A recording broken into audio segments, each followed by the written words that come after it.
দীর্ঘ অপেক্ষার শেষ 22শে জানুয়ারি সোমবার অযোধ্যায় উদ্বোধন হয়েছে নবনির্মিত রাম মন্দিরের প্রাণ প্রতিষ্ঠা উপলক্ষে অযোধ্যায় দেশের বিভিন্ন প্রান্ত থেকে ভিড় জমিয়েছেন হাজার হাজার ভক্ত। প্রধানমন্ত্রী নরেন্দ্র মোদীর হাতে উদ্বোধন হয়েছে রাম মন্দির। প্রাণ প্রতিষ্ঠা হয়েছে প্রধানমন্ত্রী নরেন্দ্র মোদীর হাতেও। অনুষ্ঠানে আমন্ত্রিত তালিকায় ছিলেন বিনোদন জগতের তাবর তারকারা। সোমবার অযোধ্যায় উপস্থিত ছিলেন অমিতাভ বচ্চন থেকে রজনীকান্ত, কঙ্গনা রনাওয়াত থেকে অনুপম খের, এমনকি ছিলেন আলিয়া ভাট, রণবীর কাপুর, ক্যাটরিনা কাইফ, ভিকি কৌশলও।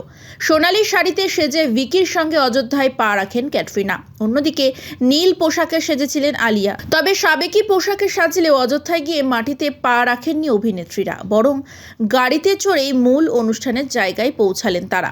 সোমবার সকালেই মুম্বাই বিমানবন্দরে দেখা মিলেছিল আলিয়া, রণবীর, ক্যাটরিনা ও ভিকির।